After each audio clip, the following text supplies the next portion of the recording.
పార్టీల పొత్తుతో చంద్రబాబు ప్రజల బలమే బలంగా మనం తలబడబోతున్నామని ముఖ్యమంత్రి వైఎస్ జగన్మోహన్ రెడ్డి అద్దంకి మేదరమెట్ల సిద్ధం సభ వేదికగా వైఎస్సార్సీపీ కేడర్కు దిశానిర్దేశం చేశారు. ఆదివారం 15 లక్షల మంది హాజరైన భారీ బహిరంగ సభలో ప్రతిపక్ష టీడీపీ, జనసేన, బీజేపీ కూటమిపై సీఎం జగన్ పంచ్లు గుప్పించారు. మరో 4 రోజుల్లో ఎన్నికల నోటిఫికేషన్ రాబోతోంది. బాబు అండ్ కో వీళ్ల పొత్తుల గురించి కాసేపు మాట్లాతాను. వీళ్లందరి పార్టీలకు సేనాధిపతులే ఉన్నారు తప్ప సైన్యం లేదు. నోటాకు వచ్చినన్ని ఓట్లు కూడా రాని పార్టీ అటువైపు ఉంది.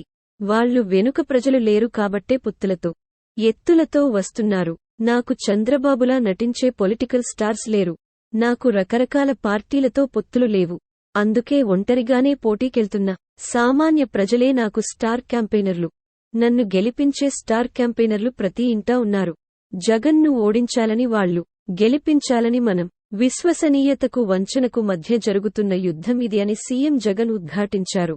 ప్యాకేజీ స్టార్ బాబు ఎలా చెబితే అలా. సంక్షేమ పథకాలు అందిస్తున్నందుకే ప్రజలు ఆశీర్వదించడంతోనే మన ఫ్యాంకు పవర్ వస్తోంది. కానీ చంద్రబాబు సైకిలు ట్యూబ్ లేదు, చక్రాలు లేవు. తప్పుపట్టిన ఆ సైకిల్ను తొక్కడానికి ఆయనకు ఇతరులు కావాలి. అందుకోసమే ప్యాకేజీ ఇచ్చి ఒక దత్తపుత్రుడిని తెచ్చుకున్నారు. ప్యాకేజీ స్టార్ సైకిల్ సీటు అడగడు. ఎందుకు తక్కువ సీట్లు ఇస్తున్నాడని అడగడు.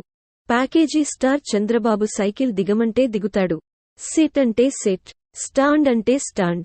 చంద్రబాబు ఏపీలో సైకిల్ చక్రం తిరగడం లేదని ఢిల్లీ వెళ్లి దత్తపుత్రుడితో కలిసి మోకరిల్లారు. చంద్రబాబు గుండెల్లో జగన్ రైళ్లు పరిగెత్తకపోయి ఉంటే ఇన్ని పొత్తుల కోసం ఎందుకు అగచాట్లు పడతారు? మన నేతలంతా గడపగడపకు వెళ్లి జరిగిన అభివృద్ధి గురించి చెబుతాం. చంద్రబాబు చేసిన మోసాల గురించి వివరిద్దాం. జగన్ మార్క్ రాజకీయంలో విశ్వసనీయత, విలువలు ఉంటాయి. 2014లో ఇదే 3 పార్టీలు కూటమిగా వచ్చి ఎన్నికల్లో ఇచ్చిన మేనిఫెస్టోను సీఎం జగన్ ఈ సందర్భంగా సిద్ధం వేదిక సభ నుంచి చదివి వినిపించారు. అందులో హామీలు అమలు అయ్యాయా అని సీఎం జగన్ ప్రశ్నించారు. ప్రజల్ని దోచుకునేందుకు, పంచుకునేందుకు మాత్రమే చంద్రబాబుకి అధికారం కావాలి. నరక లోకానికి నారా లోకానికి ఎవరూ రారు కాబట్టి ఎంటర్ట్రెన్స్లో స్వర్గం చూపించి లోపల నరకం చూపించే మార్కెటింగ్ టెక్నిక్ చంద్రబాబుకు అలవాటు.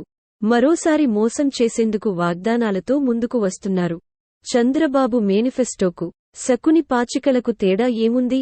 ఈ మధ్య కాలంలో కిచిడీ వాగ్దానాలు కలిపారు చంద్రబాబుని ఉద్దేశించి అని సీఎం జగన్ ఎద్దేవా చేశారు.